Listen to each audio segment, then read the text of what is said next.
Hello, and welcome into the podcast today. Today, I want to talk about what happened in the 19th century, in the 1800s, and how that has potentially influenced what is happening today in our world.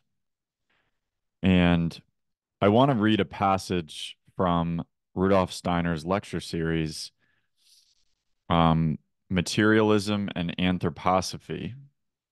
And this lecture series, um, is legendary in many ways because of just the ability of Steiner to, off the cuff, as he does, talk about these things that happened in the 1800s. And they call it the Gilded Age in the 1800s. And this is a really interesting topic to me, and I want to cover it more within multiple podcasts. But I want to lay the foundation of this topic about the Gilded Age, where greed and materialism and industry, and it's also known as the Industrial Revolution, where people think of it as like this progressive time and science and experiments and different theories of philosophy. And basically, what happened was all of these different theories and machines and things that were being used back then, they discluded the spirit from the human being. And they even discluded the soul in some aspects as well. Um, we know that in the ninth century, in Constantinople, we had the elimination of the spirit from the dogma of the Catholic Church. And it was to be talked about as an external thing, as an external thing. Um, Now, in recent times, they have somewhat brought back the language of the spirit, but that's for a different topic for a different day. So I want to read from one of his lectures within this lecture series, and I think this is very important for our times. Take the end of the 1850s. Darwin's Origin of the Species, Karl Marx's The Principles of Political Economy, as well as Psychophysics by Gustav Theodor Fechner, a work in which the attempt is made to discover the psychic sphere by means of outward experiments, were published then. In the same year, the captivating discovery of spectral analysis by Kirchhoff and Bunsen is introduced. It demonstrates, as it were, that wherever one looks in the universe, the same materiality is discovered. It is as if everything were being done in the middle of the 19th century to beguile human beings into believing that thinking must remain subjective and shadow like, that it must not interfere in the world outside, so that they could not possibly imagine that there might be reason, nous, in the cosmos, something that lives in the cosmos itself. This is what caused this second half of the 19th century to be so unphilosophical. Basically, this is also what made it so devoid of deeds. This is what caused the economic relationships to become more and more complicated, while commerce became enlarged into a world economy, so that the whole earth, in fact, turned into one economic sphere. And particularly, this shadow like thinking was unable to grasp the increasingly complex and overwhelming reality. This is the tragedy of our modern age. The economic conditions have become more and more complex, weighty, and increasingly brutal. Human thinking remained shadowy, and these shadows certainly could no longer penetrate into what goes on outside in the brutal economic reality. This is what causes our present misery. Unfortunately, if a person actually believes that he is more delicately organized and has need of the spirit, he may possibly get into the habit of making a long face, of speaking in a false two voice, and of talking about the fact that he has to elevate himself from the brutal reality.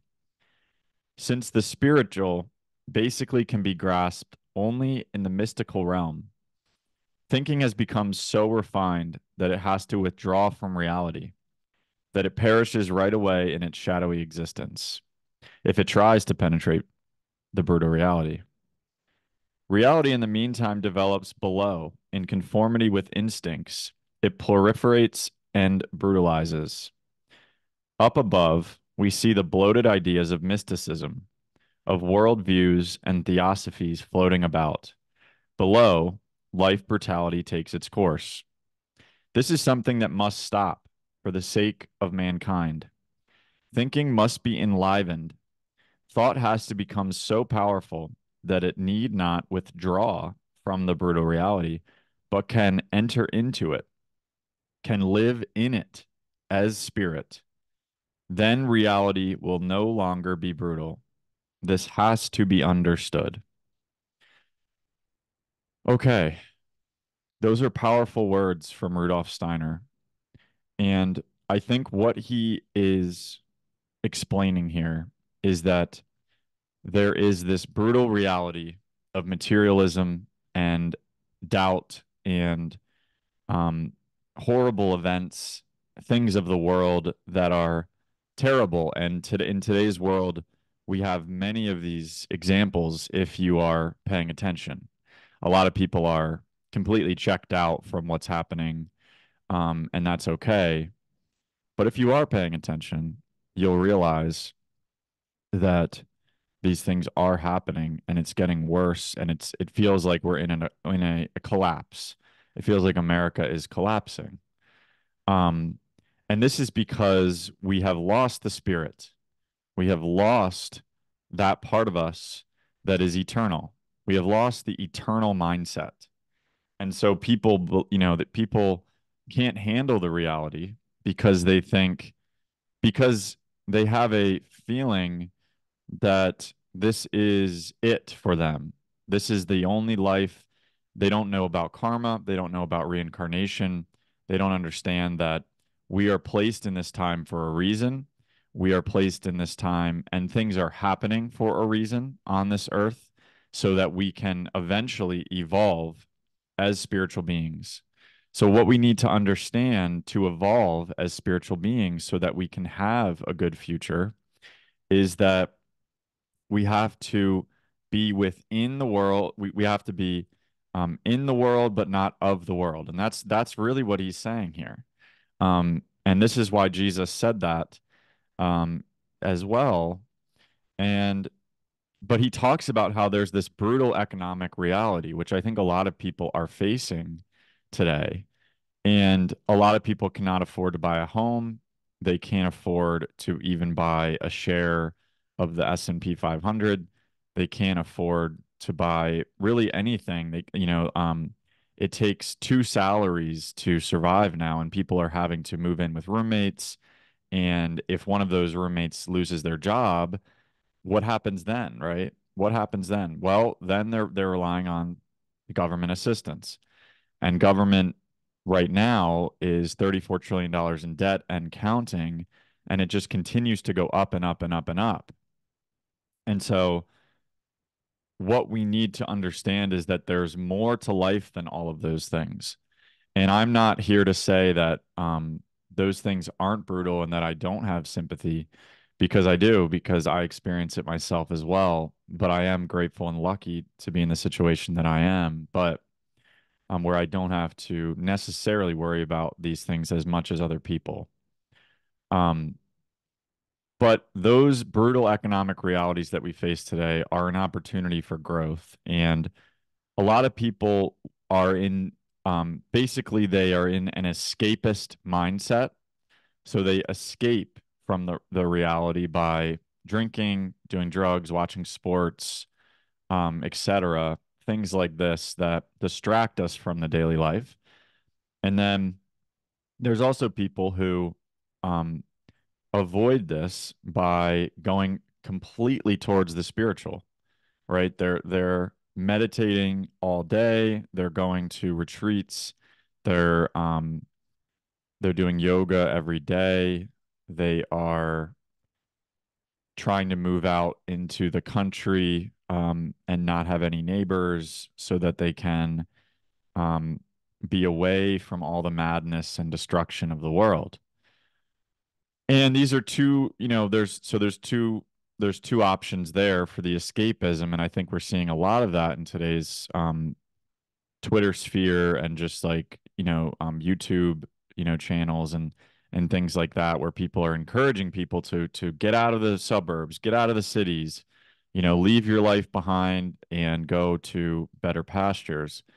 But there's a fair warning there from me at least that if you do that, you're actually strengthening the evil or the darker nature within yourself because you're trying to escape something that cannot be escaped from.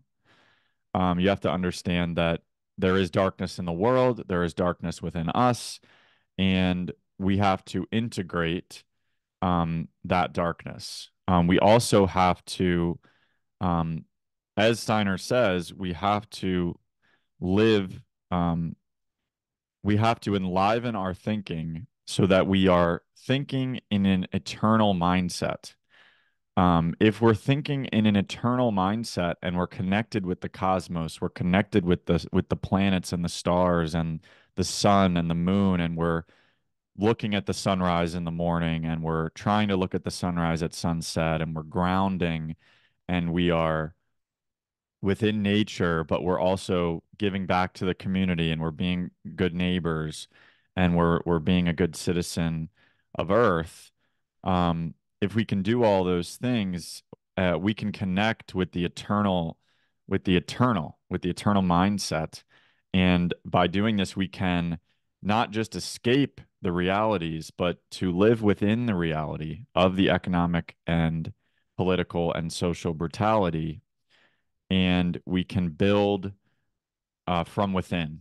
We can build a community from within, a community of spiritual support from the heavens, a community of support from neighbors and community members.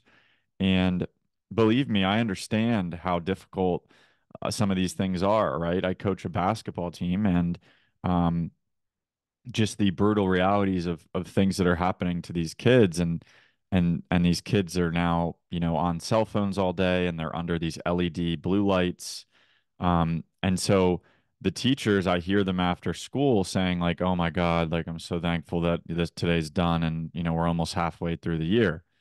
And it's kind of this terrible reality that we live in, that people are not able to transform the brutality into something that is spiritual, and we have to raise our level. We have to raise up. And this is not what the popular, sort of new age people are telling you that are getting all these followers on YouTube. They're saying, there's going to be a split. There's a split of humanity, basically, and they're saying that like humanity is splitting, and we all know the things that may be causing that, or whatever, or what we think might be causing that. It's not a political thing, it's more of a spiritual thing. But we can't just escape from the reality. We still have to be a part of our families, we still have to be a part of these things, and we have to transform them into positive aspects for ourselves and for the world. And so I wanted to close with a prayer from Rudolph Steiner. And this, if you didn't know, this is the Michaelic age that we're in now. So the archangel Michael, which potentially is now an archai because he's advanced at that point, but he is he's a spiritual guide of humanity right now. And that started in the 1800s, in the late 1800s, when this materialism came into play as well. But Michael is the opposer to this materialism and this other darker force that came in at that time as well. And he wants us to look at everyone with a spiritual lens. He wants us to see the spirit within everyone. He wants us to see that everyone is equal and everyone is the same because they all have that eternal spirit within them. And so, what I want to say is for this Michaelic age, we must eradicate from the soul all fear and terror of what comes towards man out of the future. We must acquire serenity in all feelings and sensations about the future. We must look forward with absolute equanimity to everything that may come, and we must think only that whatever comes is given to us by a world directive full of wisdom. It is part of what we must learn in this age, namely to live out of pure trust, without any security in existence. Trust in the ever present help of the spiritual world. Truly, nothing else will do if our courage is not to fail us. And let us seek the awakening from within ourselves every morning and every evening. Have a great day, everyone.